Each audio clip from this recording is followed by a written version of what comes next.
Gar, I have some words for you today. You've been making us sound like goddamn fools every time we talk about this week's feature topic. You know that one of my greatest pet peeves is mispronouncing names. You've been telling us that this show is called Dogengers, and when I start the episode up to watch it, they're the Dogengers.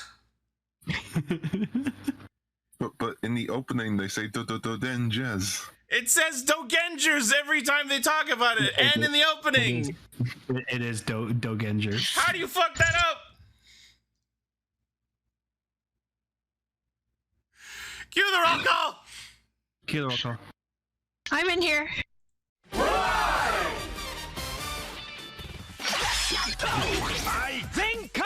Connect. Loading. Broadcast.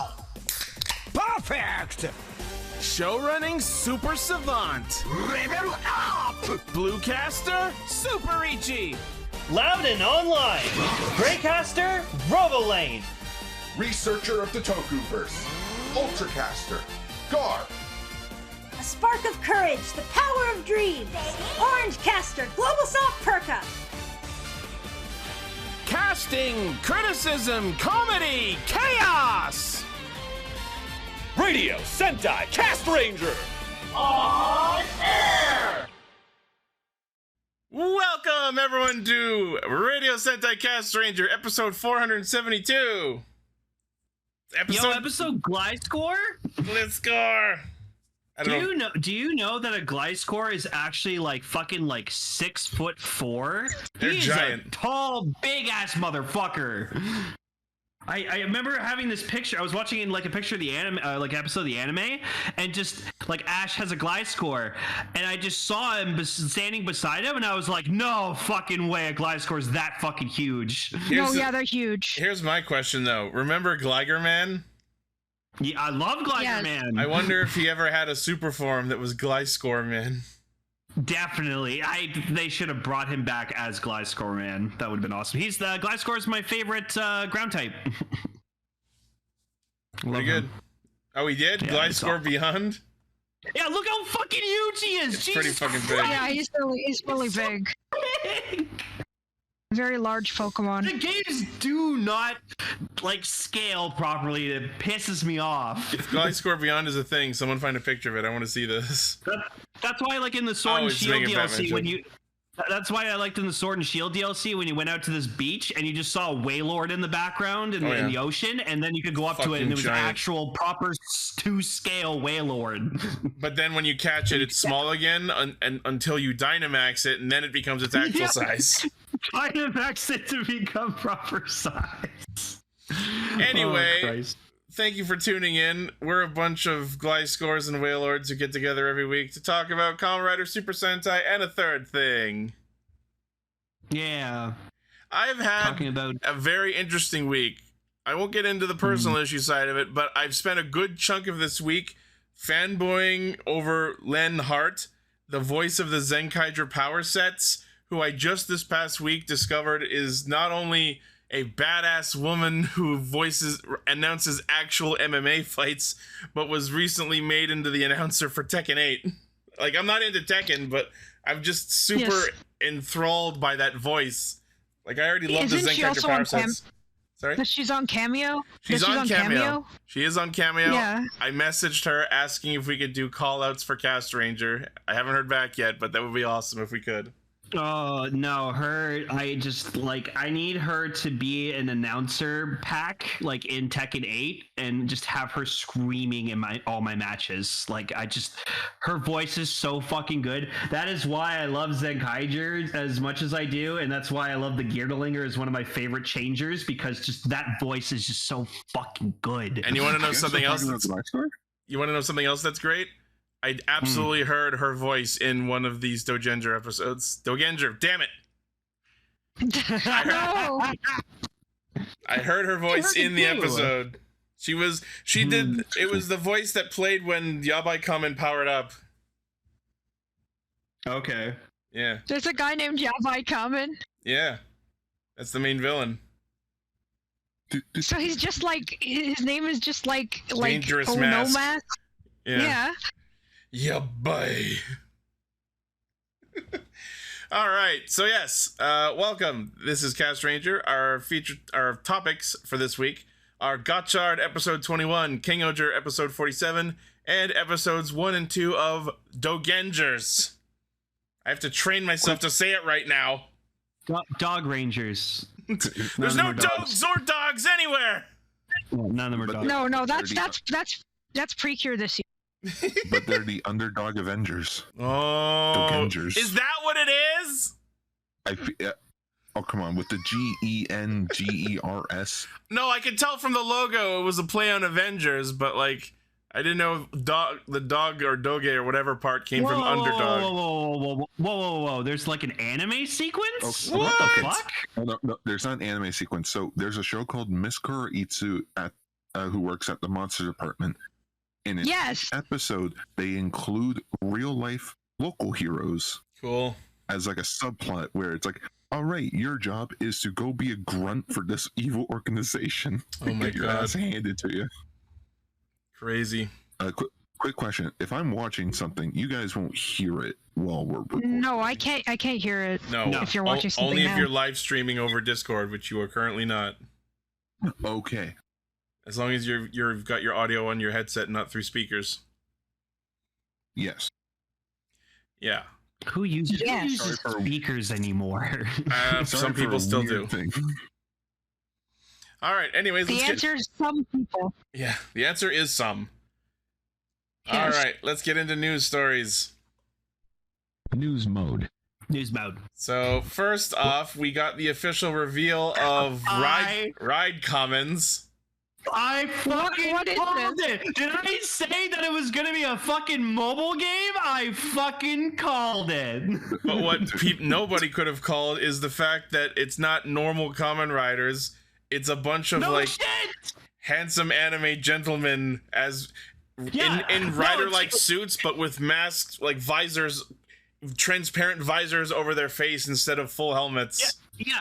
Because apparently this is being made by a company that's known for making mobile games about hot anime boys. That's hilarious. I think I figured out the name too. Ride Kamens is a play on ikemen, the Japanese word for handsome man. Well, for fuck's sake. Yeah. What the fuck is this shit? I knew I wasn't gonna give a shit about this at all. I knew it.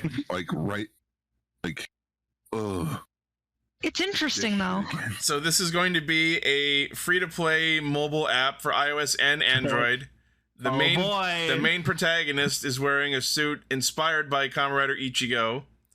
Yeah. The game scenario will be written by our good old friend Yuya Takahashi of Exade and Geats fame. Gar's favorite.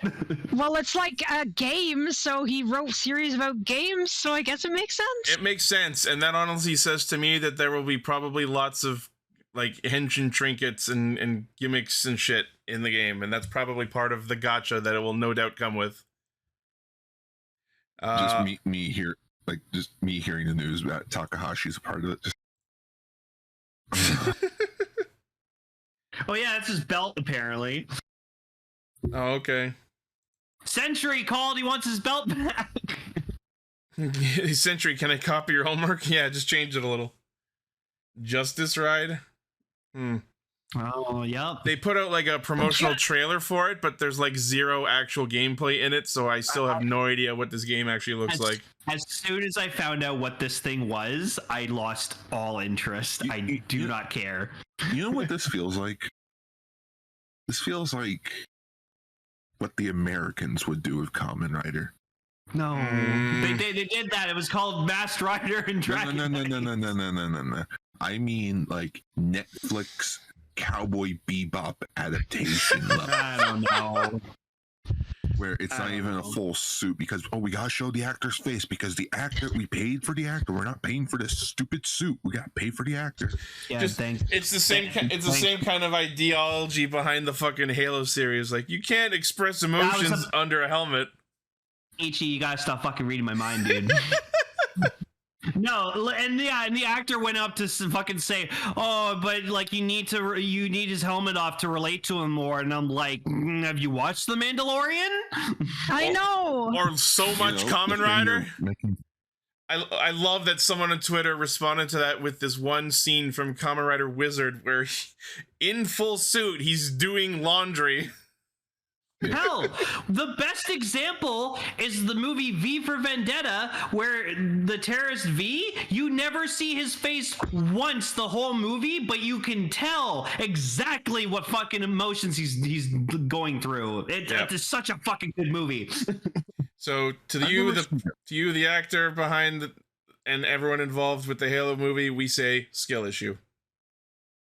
I mean, unfortunately, I've been hearing this new season's actually pretty good, so I'm probably gonna keep watching it just because it's Halo. It's just so funny that like we get like one of the best like American examples of that ever in The Mandalorian, and then they immediately start making a thing which goes against that.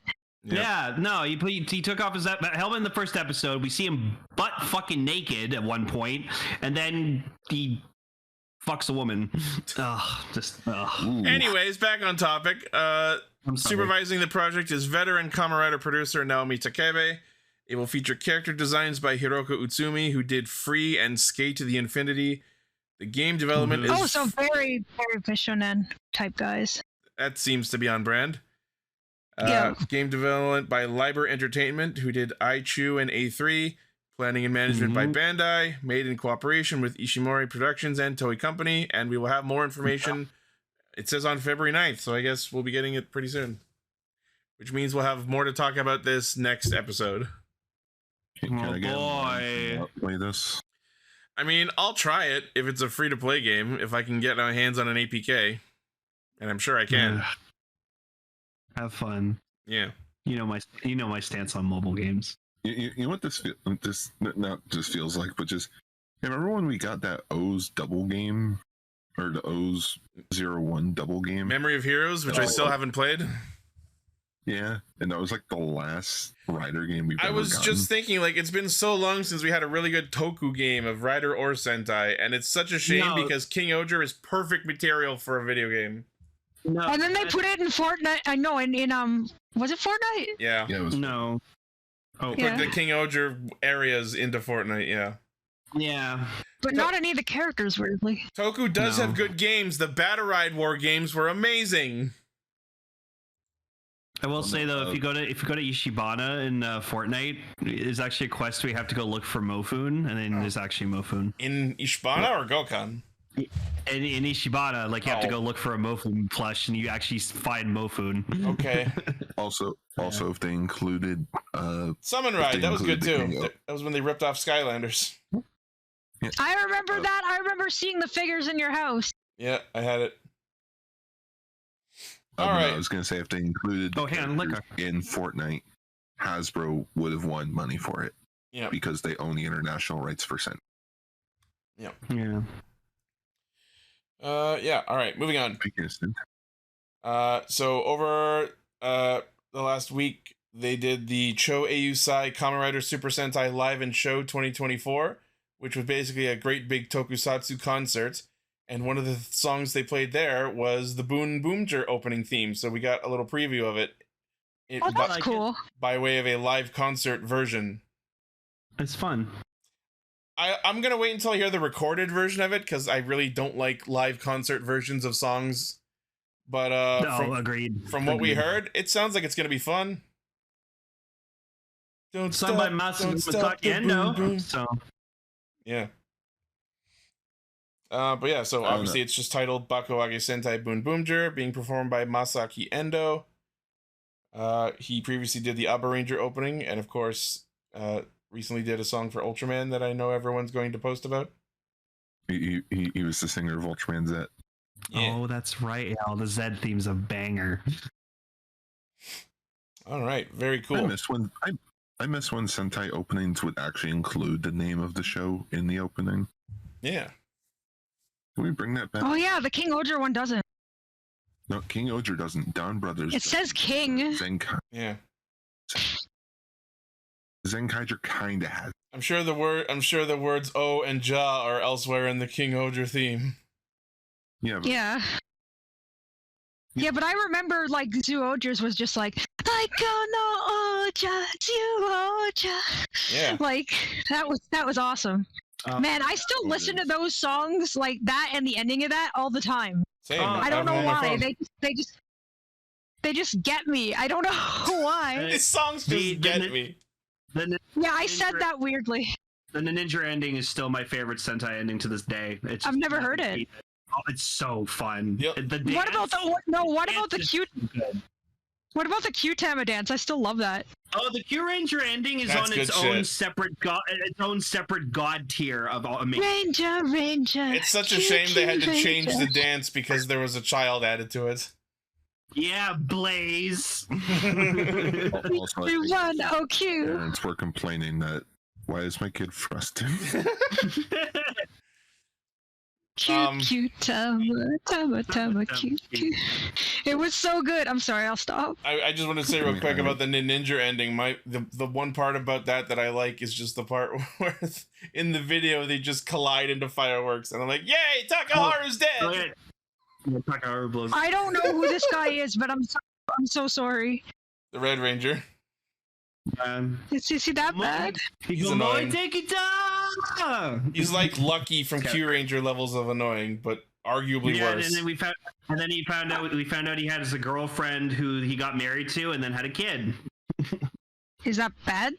No, we were just really shocked that surprising he got married and had a kid. Someone tolerated You were surprised you got action. Yes. Okay, that's fair, I guess. Yeah. I'm just thinking about Syndrome with you married Elastigirl. Man got busy. It's all family of super. I love that movie. Yeah. Yeah. All right. I'm sorry. I'm all over the place. That's fine. That's okay. It's part of the chaotic energy that we love here at Castranger. Also, quick other news. Disney now owns 10% of Fortnite, so that's a thing. Oh boy. So we might end up seeing like Elsa and Wreck-It Ralph fucking wielding guns in Fortnite. I really want to see Sugar Rush added to Fortnite. I want Buzz Lightyear as a Fortnite skin. Buzz Fortnite-year. Oh my god. I would actually. Buzz, Fortnite to the rescue.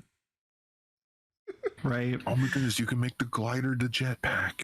Yeah. Oh, so many possibilities. Anyways, it's not happening for a couple of years, but like the collabs are going to be insane. Speaking of toys, though, can we move on to next? We have updates regarding FI's 20th anniversary SH Figure Arts. Woo! So we got they revealed recently that both Next Fi's and Next Kaiza have axle forms, which look awesome, and they will be available in the figures. The figures actually transform into their axle forms. Well, the head just switches, but the chest piece like rotates. Neat. I love the axle form for 5. It looks so good. Yeah. Also, I saw a picture of like the belt, like him in axle form with the belt on. For a second, because like the image was small, I thought for a second it said 99 seconds. So I was like, oh fuck, he can be in axle form for 99 seconds. And then I looked more closely. I was like, oh no, it's still 9.9. Yeah. Although it's surprising that if it's like the next version of Fi's, that the time limit wouldn't have been upgraded. Yeah. Is that a Next Delta? Is that shopped or is that real? Yeah. Oh no, it's shopped. That's what I thought. I'm like, I would have heard about that. Yeah. So where the fuck is Delta in all this news? Is Delta even in the movie? I don't think he was in the movie. Decker saw the movie. It's because in reality Delta's not important. Delta was the prototype. Delta got shafted in the I movie. saw a couple of clips. I tried to avoid most of them, but I watched the Muse Henshin. That was fun. But one thing I want to comment on is like, so Fi's, when he changes to his axle form, the visor goes red, as you expect. But then for Next Kaiza, when he turns into axle mode, his visor also turns red, and that kind of doesn't look as good. I was expecting it to go yellow. Yeah, it should have been like yellow or orange or something. Now I'm Isn't that what it look? Isn't that the color it goes in, like that shelved Kaiza break form that never actually happened? Well, maybe that's what it is. Maybe it's a callback to that concept form. Well, I mean, it's basically what it is. Kaiser Break was supposed to be Kaiser's version of Axel, and now we have Kaiser Axel. I agree with you, Jerry. I like Delta suit. Yeah, I looked up Kaiser Break, and the visor was yellow. Here, I'll post a picture. Do you mind sharing it with the class? Yeah. Ooh, it's that form. Yeah, how good that looks. That's so awesome. I'm so sad that never happened. Yeah. But yeah, so the fact that next Kaiser Axel's visor turns red is a little weird. But whatever. And then next story, they also announced, basically, as per merit of the other article, they announced the next Kaiser figure arts. So yeah, we are going to get both Next Fies and Next Kaiser. And then if you want to buy Next Kaiser, Premium Bandai, web exclusive, 9,900, releasing in August. And of course, as we just said, it does transform into its Axel form. Oh, it should have been 913 yen. That would have been funny. Yeah. Buy this figure and snap its neck at your pleasure. No, it's only available on September 13th, and then never again. Just one What day. can you say except this figure's neck breaking? Oh. What can I say except its size? What can I say except your neck snapped? Sorry, I was listening to that song today. I don't know the actual context behind this, but I'm assuming that it's like Mommy in Nautica Magica and all the jokes people make about her head being bitten off. My favorite gif of that scene is what can I do except delete this? And he pulls out a gun. Yeah, I know. I love that too. That's good shit. All right, next news story, also Kaiser related. They announced CSM Kaiser Gear version 2. Looks like there's going to be because there's going to be because apparently the Fies Gear like version 2 has had a lot of quality issues that people have been really pissed off about. So now they're releasing this, and people are like, "Cool, now that shit's going to be broken too." Yeah, well, hopefully they'll do a better job. So it looks like there's going to be a version of the full Kaiser gear, and then there's going to be a version that's just the Kaiser driver, according to the logos that are here. Are we getting a? Ooh. Sorry. Oh, there you go. It's the edit with yellow eyes. Very nice, Decker. Look how good that looks. That looks really good. Right? I agree. I also love the new version of his blade gun. It's still a 4, but it's just taller now. Yeah. I know it's an X because the Greek letter Kai. I love the Kaiser blade gun. Such a cool weapon. Okay, Ichi, you don't, like, for a second there, I was gonna be like, wait, it's supposed to be a 4? No. It just looks like it because of the way the sword merges with the X. Oh yeah, it does look like a 4. It's like the Kamen Rider version of Sailor Jupiter. Well, I mean, Fies is the 4th series in the Heisei era. Kuga, Agito, Furuki, Fies. Yeah. No, I'd give Delta Axel redder eyes, more red than usual. Just crimson eyes. Now I can't see anything. I would love, Delta Axel with white eyes would look really, really good. Or maybe just like pitch black. Or you know what? You do an inverse where his suit becomes red. The stripes stay white and his eyes go black. Just blood form. Yeah. Oh, I want it. All right. So no information on price or release date for the Kaiser stuff yet, but they'll announce that soon. It's next. So this wasn't on my normal news feeds, but I saw that Tokulectables put up a pre-order for the latest in the line of Super Best build things. The Super Best DX Blizzard Knuckle. Oh, nice. Yeah. Random, but nice. I have the actual Blizzard Knuckle. It's very cool. It's very cool. Has ice. Very cool. So it looks like it's going for a price of $99, which is not terrible. Well, that's just the Tokulectables price because they fucking overcharge everything. Yeah. I got completely blindsided by customs charges today, and so yeah, that happens. That's another thing. Like I'm kind of gonna stop ordering from them because I just like it's expensive, and then you just get a shit ton of custom fees like a month later, and I hate it. Yeah. All right. That's cool. And our last news story for this week, in the flow of special Sentai anniversary stuff, the Super Sentai Twitter account announced that Castranger will get some sort of 30th anniversary project. Ooh. Give me a Blu-ray. In the teaser video, there is a familiar voice, likely Ninja Red Sasuke by Teruaki Ogawa, that asks us how we've been doing. They will reveal... Oh my goodness, he's Elmo. La la la la la la, Sasuke's world.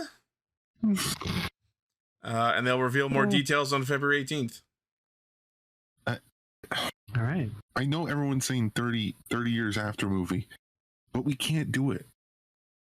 Why? We can't do it because we don't have the narrator anymore. They'll get a new narrator. Get the son. The same. Get his son.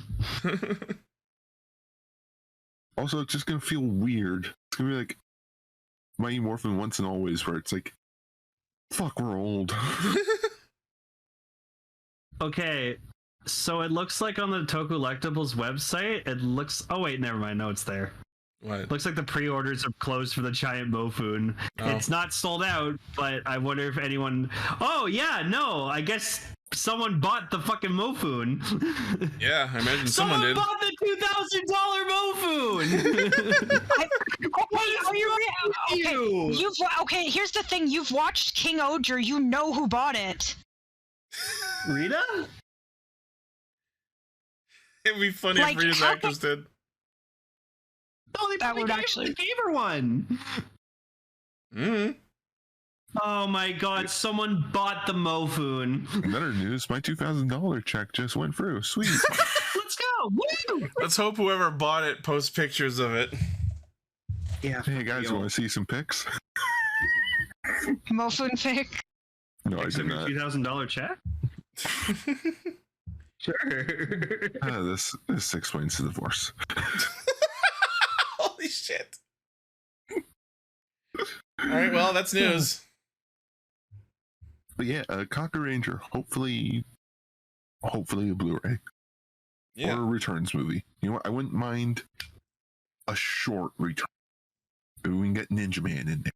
Yeah, bring back Ninja Man. All I know is when that Castranger project got announced in our group chat earlier this week, I read it when I first woke up.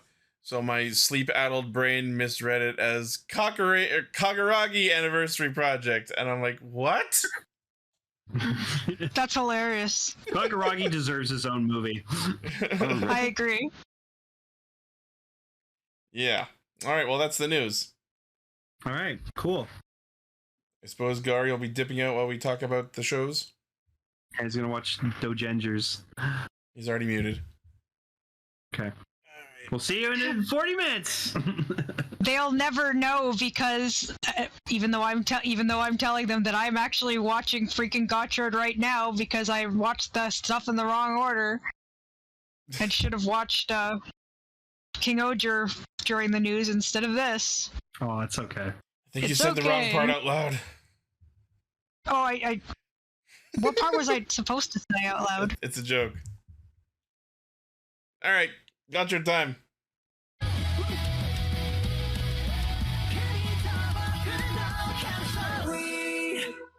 Okay, I feel so fucking bad for Spanner now. Oh my god! I literally lost count of how many times this man had to watch his own parents die. Yeah, the amount of trauma that they put this man through just in the last episode and this one, and I'm at like 5 minutes in.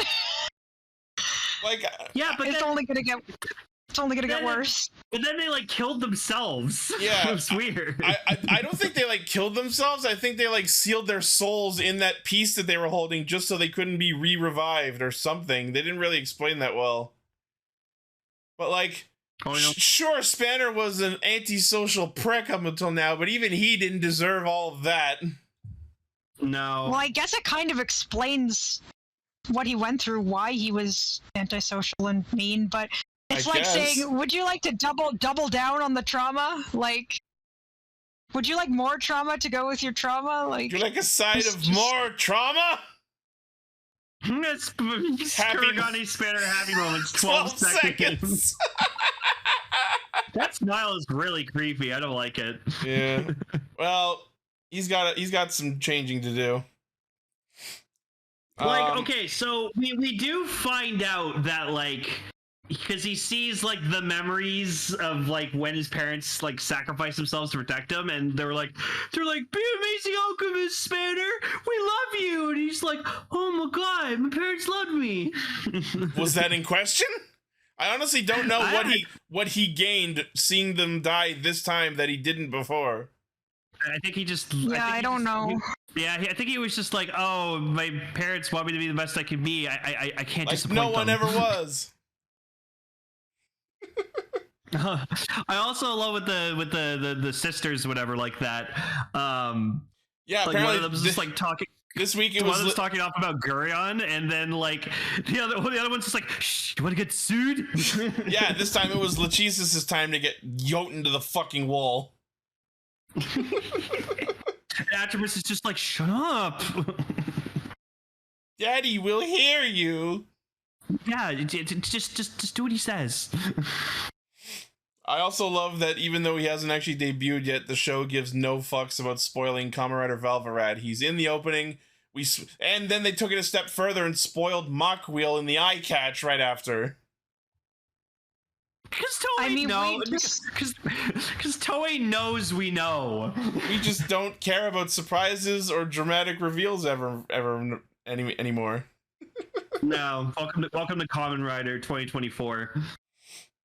Yeah, so Freaky's still being pretty secretive about stuff, but people have already found things out from packing toys. So. So yeah, all of the protagonists, which I'll just collectively refer to as the Alliance from now on because that's what they keep saying, they show up to Kyoka's lab and opt to help her finish the Valvarad driver. And I love that 0 people care that their design is a ripoff of the Gotchard driver. Okay, you guys literally... Maybe in this universe they just think that drivers look like that. Say again, Gar? Because literally, just you mentioned the Alliance, and my brain instantly went to fuck the Hyperforce. Do they call themselves the Alliance? No, their main antagonist is called the Alliance. Oh, okay. Oh. Don't worry, guys. Don't do that to the Hyperforce. Sorry? Burritos. I'll fight them with my burritos. Is that a thing they do? The thing that Chloe likes. Back to Dogengers. Sorry, that was random. So yeah, they help them complete the Valvarad driver. It's literally just a copy of the Gotchard driver with the igniter on it. I love that, like, Hotaru himself was offered a copy of the igniter and went, no, I want to earn it myself. But he has no problems letting them copy it for Spanner. That's a good point. Right? I like she calls Hotaru like Mr. Carefree. That's cute. Yeah. Maybe this is Hotaru's subtle way of staying one up on top of Valvarad. It's like, you couldn't finish your driver without copying mine. I'm still the better rider. I love that. He's like, I'm the Kamen Rider. Yeah. It's freaking Spanish so much. So the villains all try and kill Kyoka. Minato ends up walking in on it, and this is the episode where we start to see that Minato may not be fully evil quite yet. No, I think he's just bullshitting. I think he's just trying to like sneak his way in, find out stuff, and then just he's gonna be like, guys, I found out what they're planning. Yeah, it's clear he's got some sort of hidden. It's not clear yet exactly what he's trying to do, but it's clear that he's not actually loyal to Gurion. Especially because, like, I think it was also just because Spanner, like, he was probably just, like, being, sparing him, but, like, he hits him with his attack, and then later on he's like, oh, he missed my vital organs. Thank God. Yeah. Yeah, so the Mad Wheel Amalgam, we get to see fight some more. And I love I love it when he's fighting Dread and Dread uses the Mad Wheel card to attack him. Yeah, he summons this like cool ass fucking wheel. Yeah. You could call it a mad wheel. Ooh. Oh! Sorry, that was bad. No, that was awesome. So as Spanner is enduring this attack, the rings from his parents send him back into the flashback where he gets to watch them die yet again. And then the emotional development that I guess happened turns his green ring into a purple one, which I guess is the next level. They haven't been super clear on like how the color levels work with the alchemy rings in this series. Oh yeah, true. They haven't really. Choose your choose your choice of ring. The ring contains potassium benzoate. That's bad. That's bad. The ring is also cursed. Also cursed. Oh, the froyo is also cursed. The belt is also cursed. Yeah, I loved what Mad Wheel did. It was so like revved up that it was just like speeding through its own card and just evolved itself into a mock wheel. I thought that was really cool. That was interesting. It's neat to see that Chemi cards can apparently just evolve. Yeah. I mean, that kind of makes sense with what they are. Yeah. I just want to take that scene and put the Pokemon evolution theme over it.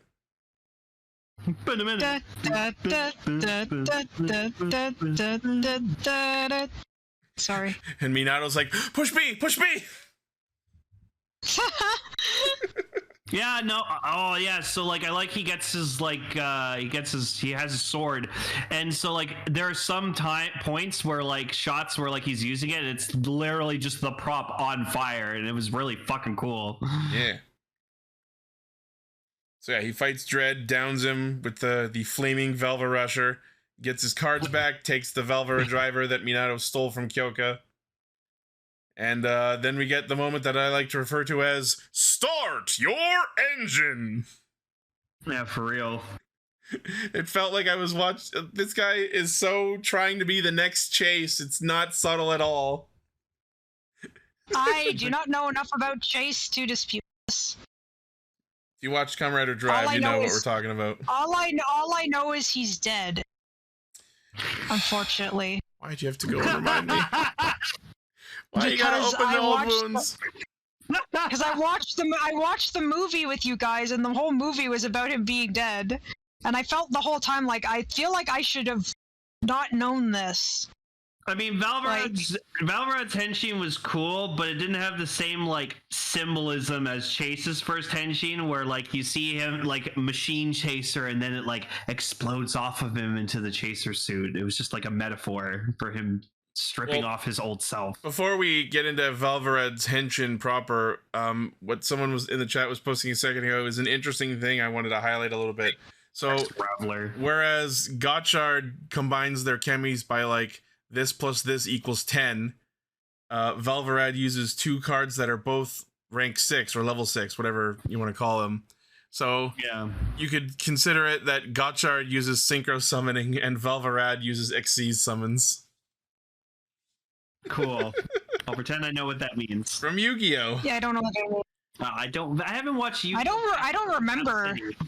Synchro summons involve combining 2 monsters whose levels equal the level of the resulting monster. So like if you're summoning like a level 8 monster, you have to combine a level 5 and a level 3 monster or something to that effect. I follow dual monsters with fucking Duelist Kingdom rules where you could just summon whatever the fuck you want without any of the sacrificial bullshit. And then Xyz summons are when you... If I want to summon 3 blue-eyed white dragons at the same fucking time, I damn well will. And then Xyz summons are where you take 2 monsters of the same level and overlay them on top of each other to summon something with an equal number rank instead of a level, which is a different kind of star system. That sounds too complicated. The Xyz summons are my favorite summon method in all of Yu-Gi-Oh! No, I like when you just put polymerization on a card and they would fuse it with another monster. Link summons are stupid! There, I said it! I do like pendulums, I miss Yu-Gi-Oh! When it was simple. I miss Yu-Gi-Oh! Back when it was simple.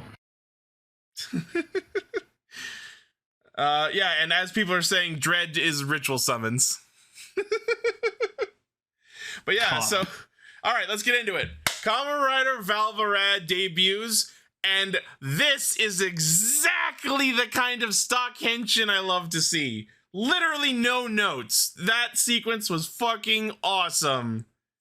I think the best and you were just in time. We're just in time because I'm just about to see it. Yeah, the coolest part is just when the fucking like screws into the top of his fucking head. The way it like starts inside the driver and then pans out and then it like spins around him as the armor appears on him and then it finishes with the head shot and you see the fire part of the mask just foosh onto his face. Then the steel part of the mask clamp on and then this giant screw just screw into place. Okay. That's really fucking good. He just said henshin, so let's see. Okay, there's like some pistons going off. Emily's watching the henshin live on the air. Yep. Oh man, that is cool. Waiting for the part with the screw going in. Oh yeah, that is nice. Right? No, it's so fucking sick. So cool. I think that's my favorite henshin in the entire series, even more than all of Gotchard's stock henshins, because when Gotchard did his henshin, we had that weird little fade effect where he transformed, where his body shifted into the like black undersuit, and it was a really distractingly bad fade effect. But with this henshin, no problems, no notes, it's perfect. And yeah, Gotchard got a stock henshin, Valvarad got a stock henshin, Majade does not have one yet. I think she does not. Doesn't she have one in the movie? I don't know. I haven't seen the movie.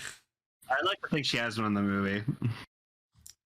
But I will say, now that I'm seeing Kamen Rider Valvarad's suit in action, I really like it.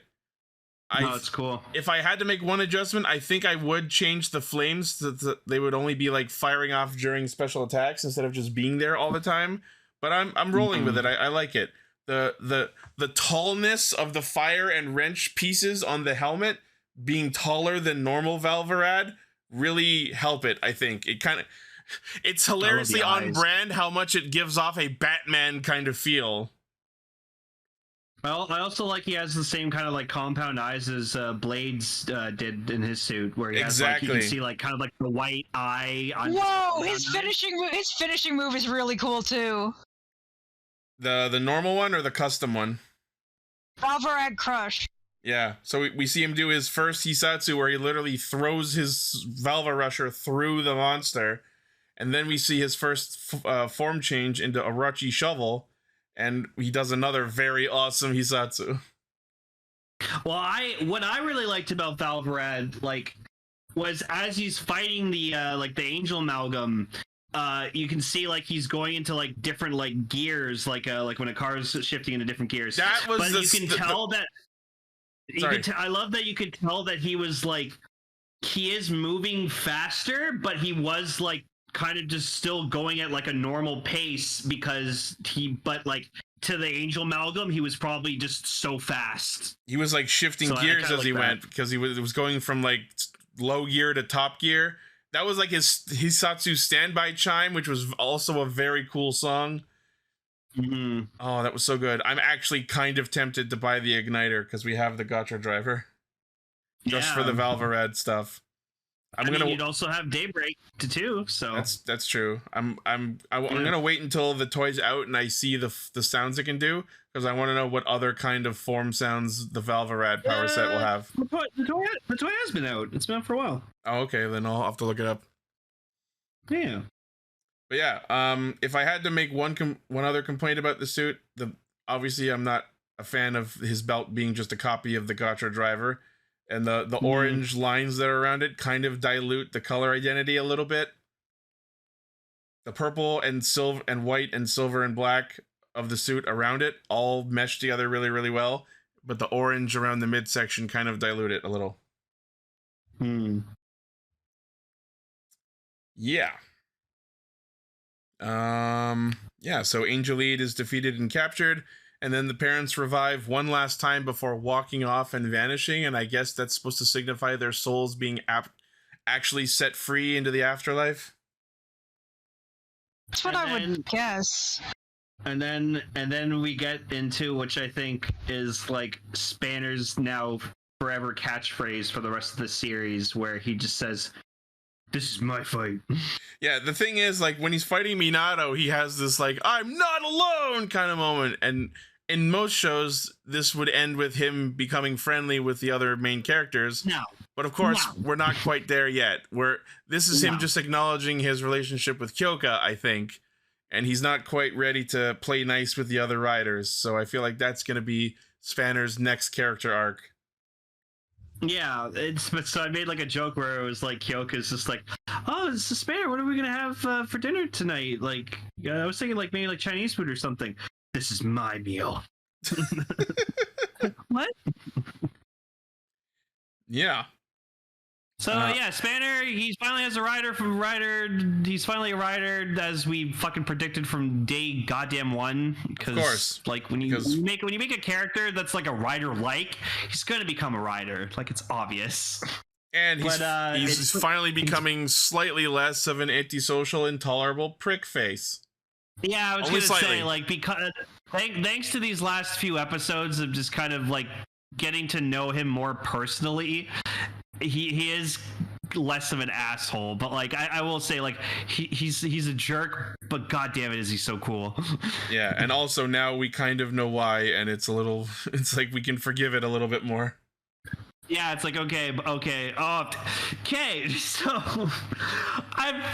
when I first saw this, I thought it was Kaguya, because he kind of looks like Kaguya, like Legend.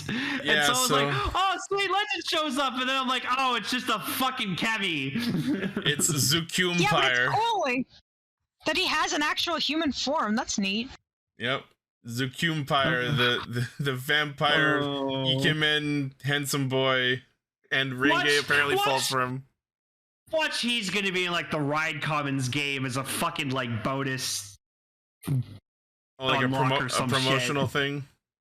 Yeah. Oh, the only one without compound eyes. Yeah, that's true. Because he's a human. Yeah. Well, vampire, but yeah. Yeah, he's vampire. Yeah, so that'll be interesting. I can't wait for Cell to watch this episode because he likes Renge.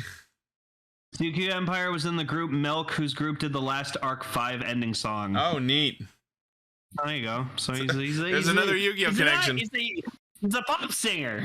He's from a boy band. That makes sense. Of course, they want to get a boy band guy to play a sexy vampire boy. Well, yeah, because fucking the boy band members are fucking pretty.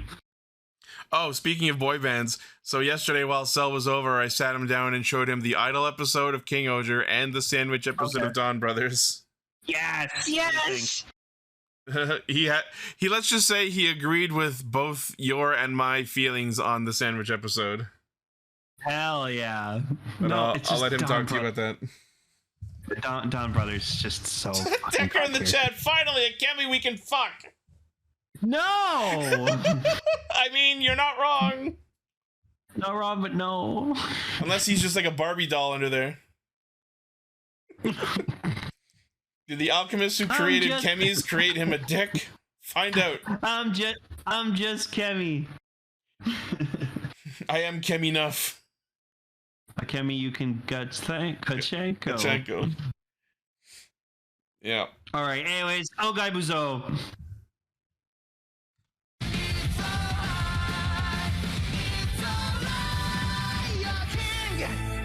Holy shit. Another banger episode. What can I say? Like, okay, this one was weird. Oh, sorry, you go first. I was just gonna say, like, I didn't expect them to like evacuate the whole planet. Well, it's the wrath of God. The last time this happened, it terrorized the planet and many people died. So I kind of understand. Yeah, but then you have the fucking, I was not expecting, like, I'm sorry I'm going so far ahead, but like, I just, this was like the biggest part of the episode for me, was I love they went fucking God, Caucasus, Kabuto, King-Ohger, whatever the fuck it's called, and just fucking lasered all of them. Like, I was like, holy shit! They sprayed their laser beam across the fucking planet. No! You know what this was? It was like that Digimon you like so much that did like the thing. Oh, Globemon from Appmon. Yeah! That's exactly what happened. That's exactly what happened. A global bug zapper. That's the same. That's exactly what happened. Yeah, holy shit, dude, it's so cool. And then the highlight for me, yes, thank you, Decker. The highlight for me was they put fucking Hercules in God Ants. It's a big week for God Ant worshippers. It's perfect. No, I love it. They were like, we're not we'll give you your powers back, but we're not trusting you with a more powerful Zord, so we're going to give you the smallest one. I mean, God Ant is pretty important. It's the one with all the power battery in it. Yeah, no, it's so good. But we're cutting way ahead. We have a huge fucking plot drop literally at the start of this episode, and that is the reveal that the Bugnarok were also from another planet. They're also aliens. I was wrong! We were wrong when we theorized that the Bugnarok were the original inhabitants of the planet. They just got there first. No, they were aliens too. They had their own planet, and then they wished for a destructive weapon the same way humanity wished and got Gira, and then the thing that they wished for ended up destroying their planet, and the surviving Bugnarok fled to Chikyu, where they took over that planet before the humans from Earth migrated there later. Yeah. Crazy! Oh this episode was weird because it felt like everything ever happened and also nothing happened. It was very strange. Mm-hmm. I understand. But I really liked it, especially the stuff with Bugnarok.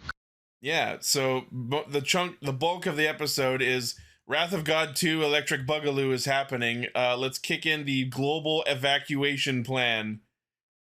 Did you just say Electric Bugaloo? Yeah, they are electric bugs. I'm pretty sure we made this joke before. My God. Yeah. No, but that's amazing. So, everyone, this is a plan that apparently had in the works for a long time.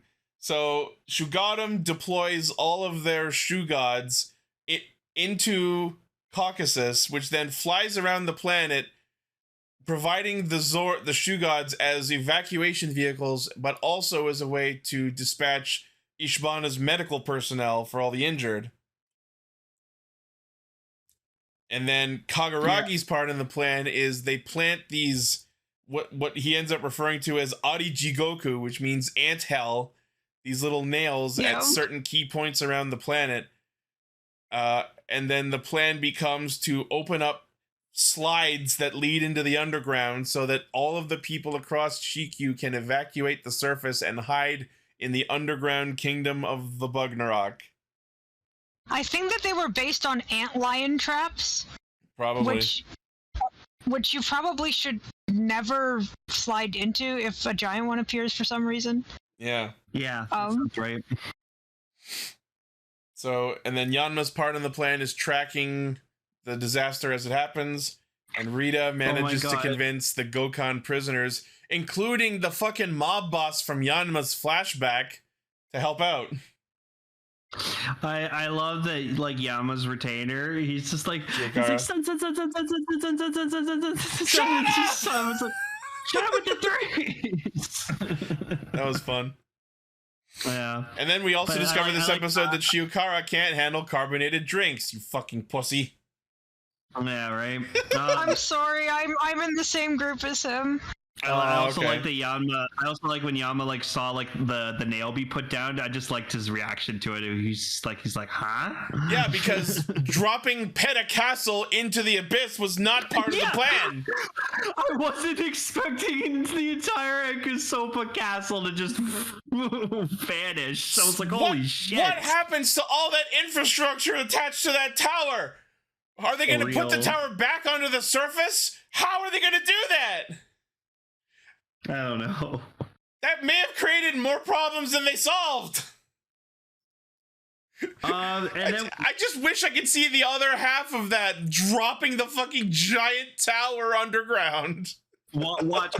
We're gonna go back to Enkusopa like the next episode, and the tower's gone. Is gonna be there.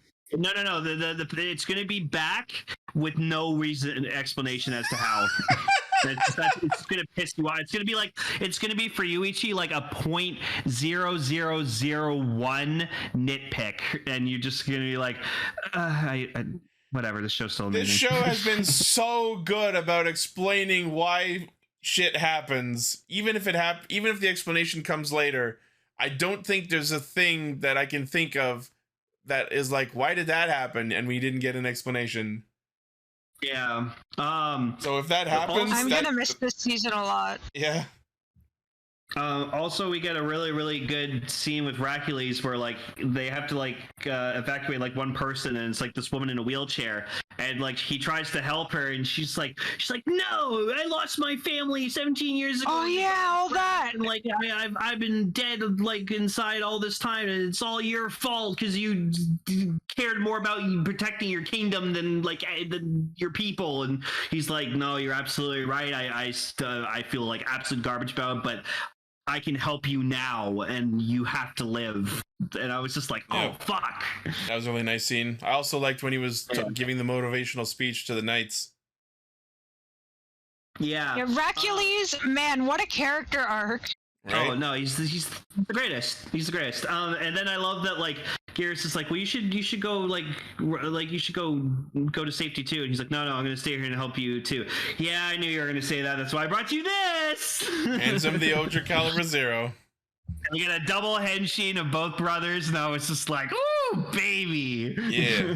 So good. I loved it. I love when the Husky brothers are together. Yeah. But yeah, so if everyone evacuates into the land of the Bugnarok, and it turns into pretty much a fucking like convention festival kind of thing where all of their cultures are mingling, and it's so adorable. Yeah, and the two orphan children that was are awesome. like, wow. The two orphan children are like, wow, Bugnarokland Plan's fucking awesome. And Jeremy's like, I know, right? Them sliding into the trap genuinely. Like, even though I knew that they were fine, I was just thinking like, oh my god, no, don't do that. If you ever want to run away from home, come on by. Yeah.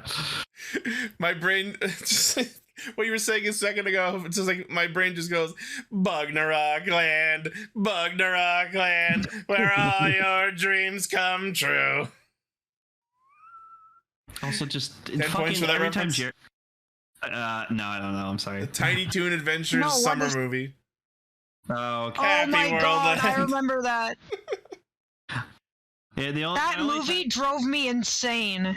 No, my only Tiny Toons memory that I remember was when like Max is like yelling like Acme, and so they're like trying to solve it. He's like, I didn't say Acme, I said Acne. That was a funny joke.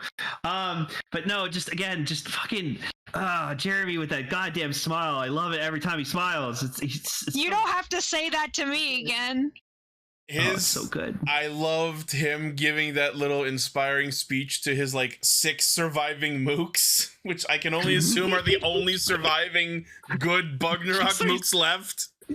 Yeah, no, my god, he's a king of 6 people. I want a side series of Jeremy teaching his 6 children life lessons. You could have just stopped it. I want a side series of Jeremy. I want all 6 of Jeremy's children to have names, I want them to have hats, and I want them to get up to adorable hijinks together as they learn to interact with humanity. What kind of hats? I don't know, whatever they can find. No, you know what it is? Each of them has a hat from a different other country. Yes! Yeah, he sends them all, each of them, to like the other like exchange programs. Yeah, to like learn cultural stuff. Oh, that would be so good. That'd be adorable. Each of them has to learn in one of the different countries. Jeremy, like I was gonna I'll probably save it in more explanation, like in more detail for like when we talk about the King-Ohger finale. But yeah, I will say Jeremy is probably one of the best 6 Rangers we've gotten in recent years. He's pretty good, but I think I still like Misao better. Anyways, I also like that when we were having those scenes with Hercules, we got to hear his evil ringtone. Their ringtones were part of their ringtones were on a recent King-Ohger album. Another King-Ohger character album came out this past week, and unsurprisingly, Kaguragi's is the unchallenged jam of the album. I believe it. I'm kind of sad Hercules didn't get one, but it was the 6 of the others that did. Jeremy's was really good too. I'll get one later. Yeah. So they all go to use the mech and they just wipe out. So like I like that Grodie kind of like Dog Dead just kind of like threw him into like one of the cicadas and just flew him off, and it's like, oh, he's among these like millions of cicadas, shoe gods, you're not gonna find him. He just like hooks his scythe onto its undercarriage and gets carried away. Yeah. So then they just decide, okay, let's just go the biggest and most powerful mech we have and just fucking laser all of them and wipe them out. And they, for a reason that's not really explained, but who the fuck cares at this point, God King-Ohger grows to like giant Digorg size. It's great though. So we can just beam the entire fucking surface of the planet. Oh, it was so satisfying to watch that. Yeah. And then as it goes back down to its normal size, Grodie turns into his monster form and grows giant. And I'm like, it's a good old-fashioned Sentai slobber knocker! Yeah, Decker actually has it right. It's a god. It can do whatever it wants. Oh, actually, the Discord has a good point. The growth is because it's the castle returning to its original size. Maybe. Oh yeah. It felt bigger than the castle was originally, maybe, but you know, maybe it's just because the castle can grow small, it just has the ability to change its size at will to whatever. Like an Ultraman. Sure. That would have been funny if like as it was growing it did the Ultraman thing. Oh yeah, no, the only time we've ever gotten that was in the Ninja when fucking Aka Ninja did like Super Aka Ninja or whatever the fuck it's called. Chosetsu? Yeah, Chosetsu, that's right. Yeah. Takaharu Chosetsu. Yeah. Chosetsu. So they defeat Grodie. Grodie goes to, I forgot what the land of the dead's called. Hakabaka, and he's like, wow, it's so quiet. And then he hears like all the fucking voices of the dead, and he's just like, shut up. It's so hilariously poetic that all he wanted to do was die so that he couldn't be bothered by noise and just be dead and silent. And then he goes to the land of the dead, finally, and he just gets tortured by the souls of everyone he killed. It's so perfect. Oh, no, it's the perfect hell for him. It's great. My God, all he had to do was go to Enkosopa and ask for a pair of noise-canceling headphones. Yeah. And he could have gotten the silence he wanted. You know what? He should have gone to like a fucking... like he would have gone to like GoCon and gotten like the most like solitary confinement. Solitary confinement cell he could possibly get. That also might have worked. Rita would have given it to him. Oh man, but yeah. So and then we end with probably one of the cutest things ever, where just like Gira just like all of them just kind of huddle up, like Gira grabs we did it. Yama grabs Racules, and they all like kind of just like hold on to each other, and Gira's just like, yes, we did it. I was like, that's so sweet. Casualties 0. Yeah, because that was Himeno's thing, was she wanted to destroy the God's Wrath without any casualties. Yeah, that just makes me think of the Ninth Doctor with For Just This Time Everybody. Oh, the Doctor Dances. Yeah, that's a great episode. Yep. I love that you knew what episode it was from. That's awesome. Oh, absolutely. Yeah, but as much as not the focus as it was this episode, you can pretty much consider Racules' like formal induction into the Ohsama Sentai. Fuck yeah. Oh yeah, it was cute when Rita was like said like the full team and then like name and then with the plan, and I was like, ah. Yeah, I didn't I hurt my brain. I didn't process that whole thing this time. 5 more minutes, Gar says. Yeah, so super adorable episode. Left, yeah, we're getting so close to the end, and it looks like next week. You're not ready for this show to end. I don't want it to end, but it must. Yep. We have so few opportunities left for me to get the stock henshins that I need.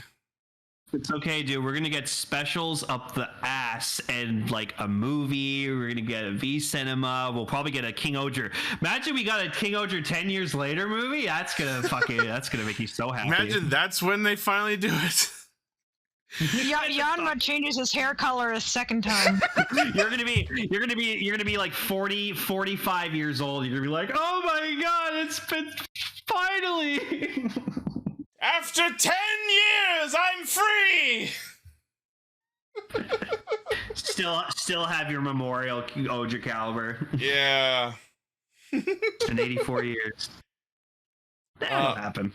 So it looks like next episode they're going to be bringing the fight to Doug Dead. It looks like they're doing Ryoga Isen again, which is surprising. I thought once they discovered their symbols of rule, they would pretty much be done with that. It's still powerful. Fuck. And then Rita said something about like activate 0. Now, my first thought is, are they bringing King-Ohger 0 back? But that's probably not it. It's probably another plan they have. Yeah. Ooh. Oh, here's something that no one really voiced or talked about. So they turned Grodie from undead to immortal with the power of Jeremy's symbol of rule, the gem of immortality. Yeah, I was wondering what was up with that. What the fuck happened to it? Is it just gone? Is Jeremy's symbol of rule just gone now? Yeah, it probably means he's not immortal. Well, we know he's not immortal because he doesn't have it anymore. But like, did the gem get destroyed along with Grodie? I guess. Yeah, that's okay. He doesn't need it. He's fast on his own. Yeah, he said he was okay with growing old and passing along with the rest of them. So good on him, I guess. Yeah. Well, I mean, yeah, he's been alive for so long. He's probably kind of sick of just waiting around.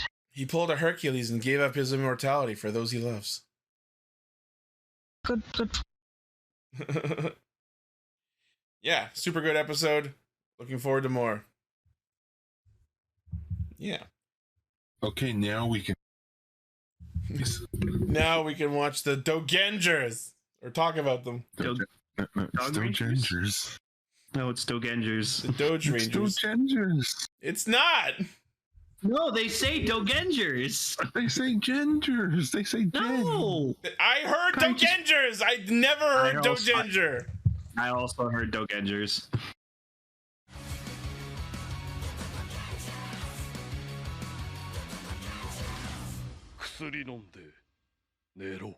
All right, Dogengers. So Gar, give us a little background on what it is that we watched. Yeah. Gar? What would be the best way to describe this? Okay, you know how there's Marvel and DC, right? Uh-huh. Mm-hmm. And how there... One moment.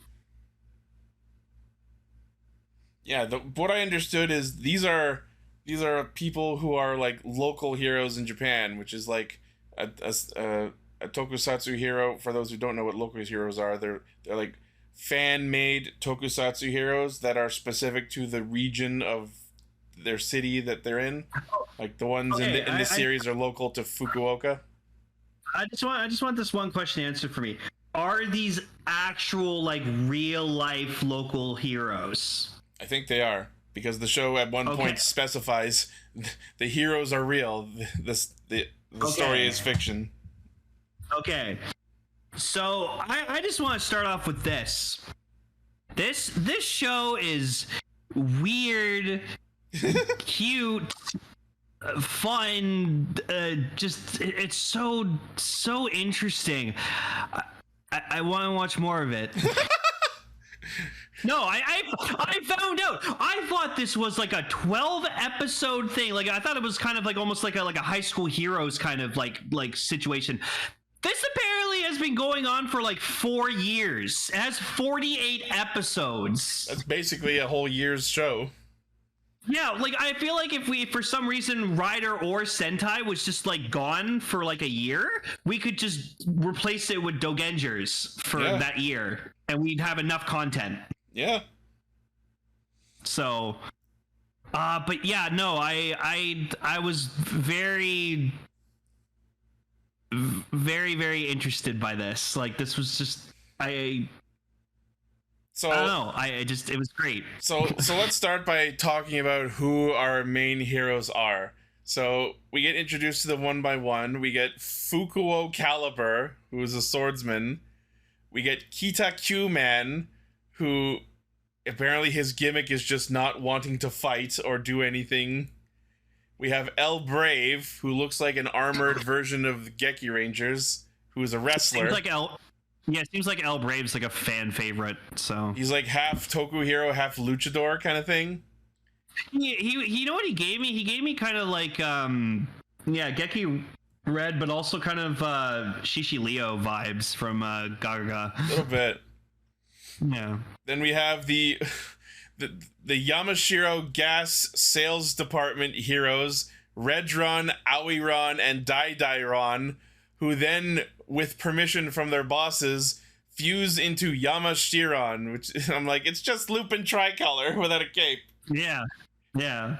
But what confused me about this character specifically is they stayed fused the entire fucking time, even during the part where they were on vacation. I feel like it's because like it's a budgeted show, so it was just like, we'll just keep them fused. It's funny.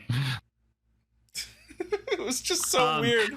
But I want to talk about the one that stood out the most for me, my favorite personally, fucking Ohga Man. I love this guy so much. I loved that design so much. It's so good. Like, and the cool thing is he's voiced by Red Racer from Car Ranger. I looked it up. So yeah, no, and you can tell he has the good talent of being like serious but funny at the same time, because Car Ranger was exactly that. His phrase is something like take your medicine and then rest. Take your medicine and sleep. Because as you can tell, he's sponsored by a pharmacy, which apparently the whole show is sponsored by an actual pharmaceutical company. At one point, he says he's a CEO, so I think he's the CEO of his own company. And he just decides to be a fucking Toku hero? That's awesome. Yeah, so he's like Kamen Rider Genmu if he wasn't evil.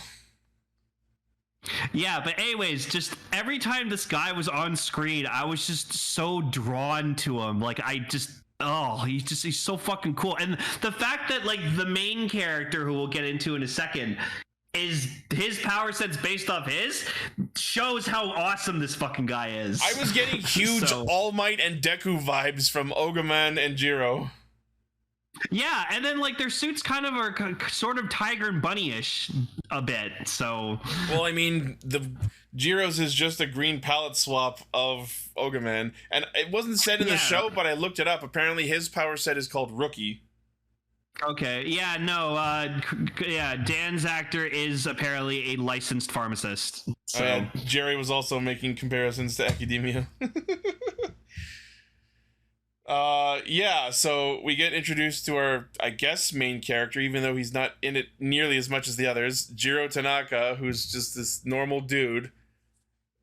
And the scene gets absolutely stolen by the first villain we meet, Shaberi Man, who the subs translate as Talkie Man. And I liked him. I loved him. He was funny. He's just expositing all over the fucking place. And then, like, as the heroes come in and start beating their asses, he's just like, "Oh no, our evil finances!" Oh, the booklet he's got, it's like an instruction booklet of like how to take your medicine, or like it's a log of like where you document the medicine you're taking so that you know how much you've taken, that kind of thing. Wait, hang on. Decker's like showing like a picture of who's this one with like the fucking, who's this police one? Who the fuck is that? These are other local heroes, I guess. Who the fuck is this guy? That guy's dope. He's got a riot shield and a gun. That's pretty cool. Who the fuck is that? I guess that's another local hero.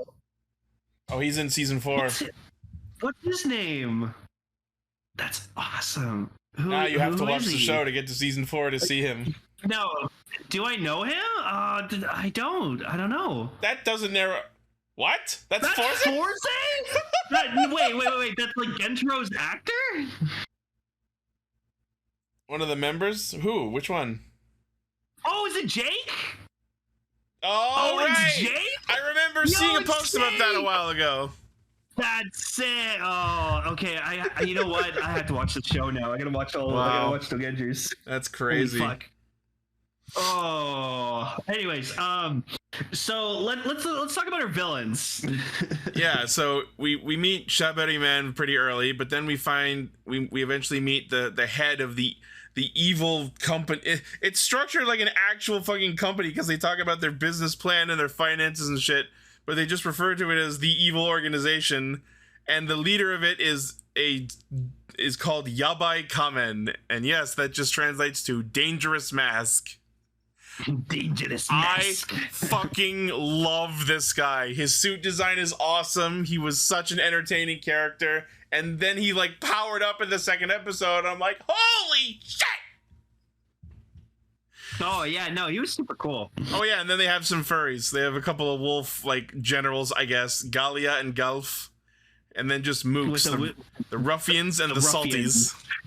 Yeah, the ruffians and the salties, like they have like name tag badges. I fucking love they the like salties. show them off. Yeah, no, the salty. They actually like for like mooks, they look really cool. Yeah, my favorite bit that actually got a genuine laugh out of me is the one shot where Galia and Golf are just walking down the street, and then it's just like, let's start some trouble, and then he like slashes and like does some damage to a building, and the second that the explosion effect starts, a little subtitle comes on at the bottom. This show is a work of fiction.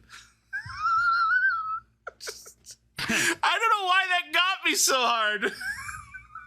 So good. My god, he's Hyaktoban.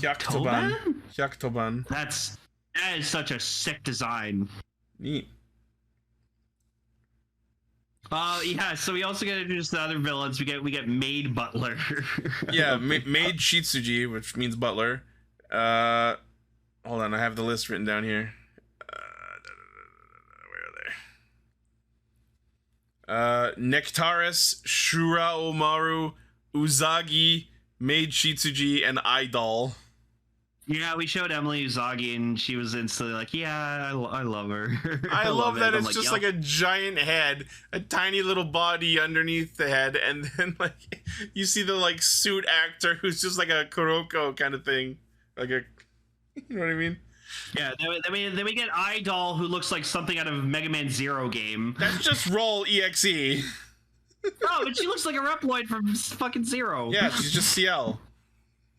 Yeah, there you go.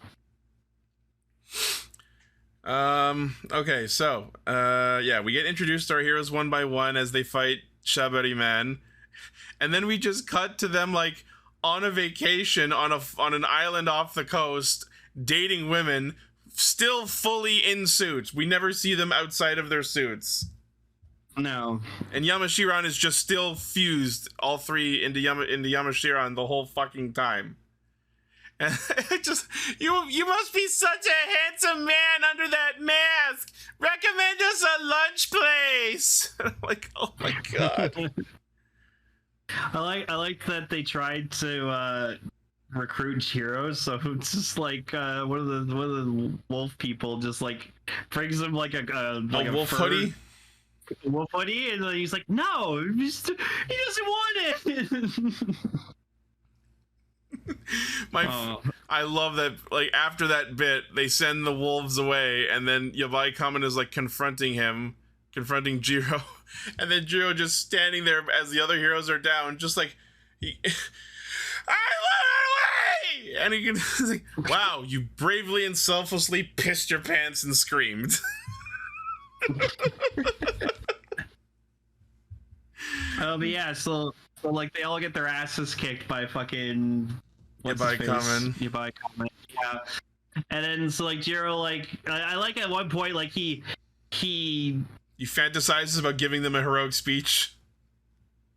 Yeah, and then it was like, oh, that just wasn't real. So. Ooh, I like that one. That one's cool. Kita Q-Man MTL. That's a Kita Q-Man form? That's cool. Oh, his brother. Neat.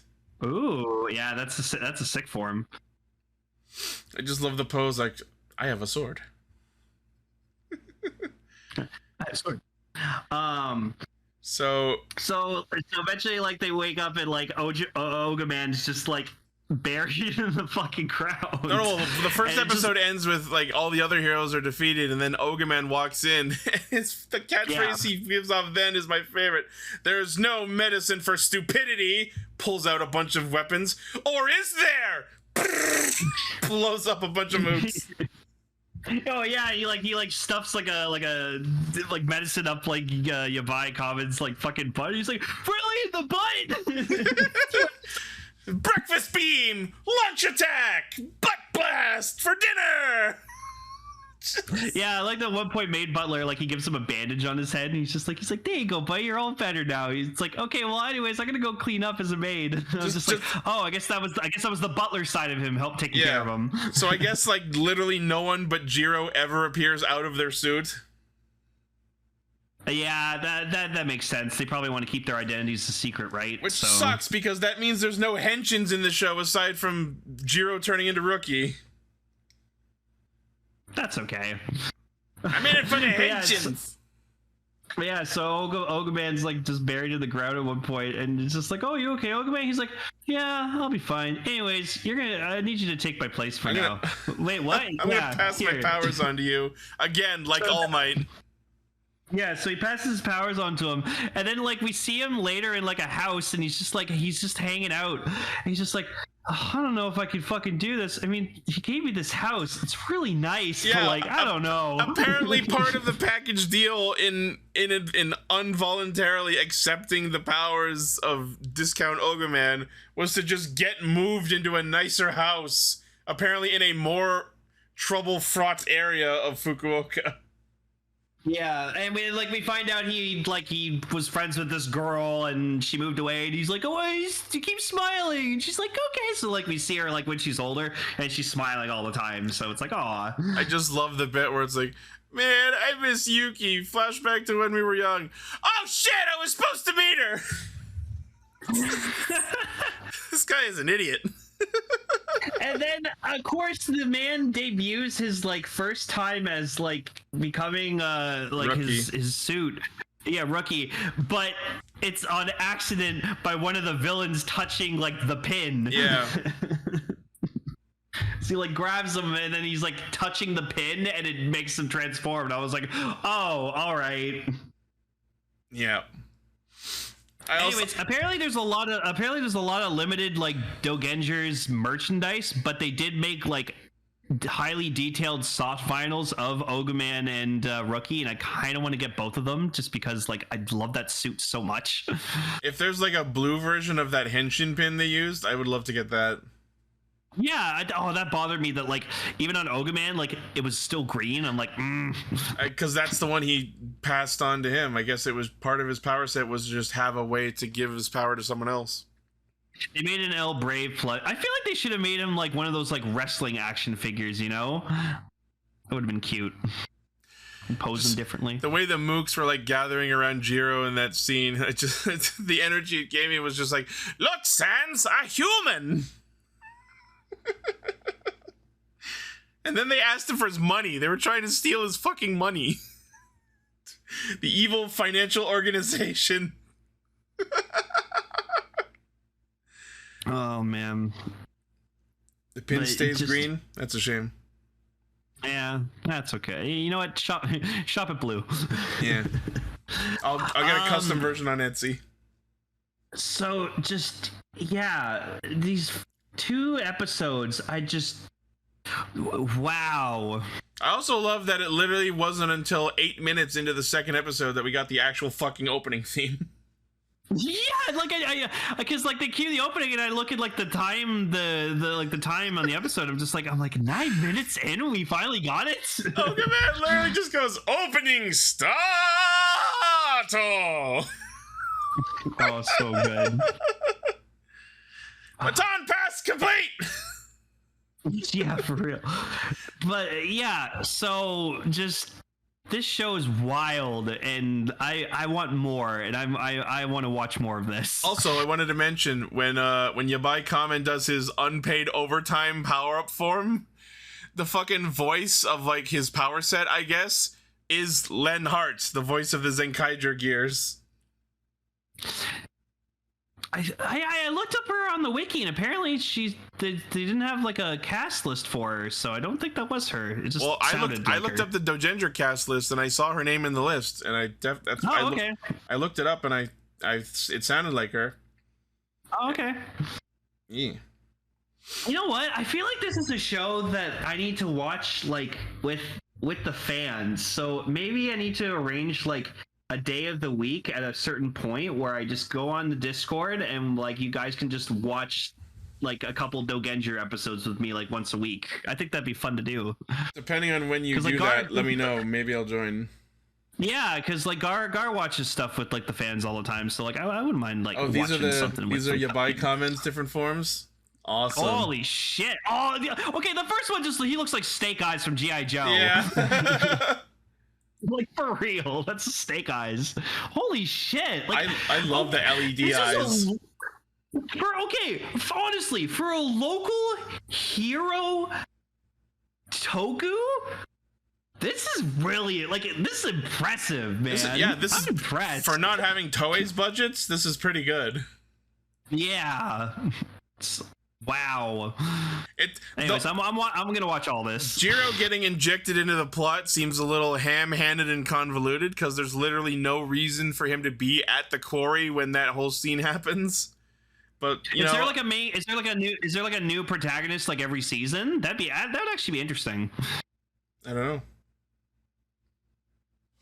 I also love that, like, as the eye catch plays after the opening in episode 2, one of the things that the text says on the side is, "Isn't this better than you expected?" I'm like, I guess. I'm sitting there just being like, yeah, honestly. Like I watched this at like fucking 8 o'clock in the morning, so I was like just woken up, but I was like, this is great. So yeah, I'm down. Dogengers, you're good. I like you. Yeah, I'm interested. I would watch more. Yeah, well, I will try to make that happen. So all right, well, let me know. Yeah, absolutely. All right. Yeah. Sorry, go ahead. Unfortunately, it looks like Gar had to leave because of some noise. So. Oh, okay. Yeah. I'm sorry. All right. Well, that will be it for Castranger for this week. Great episode. Some great content. Good time. Yeah.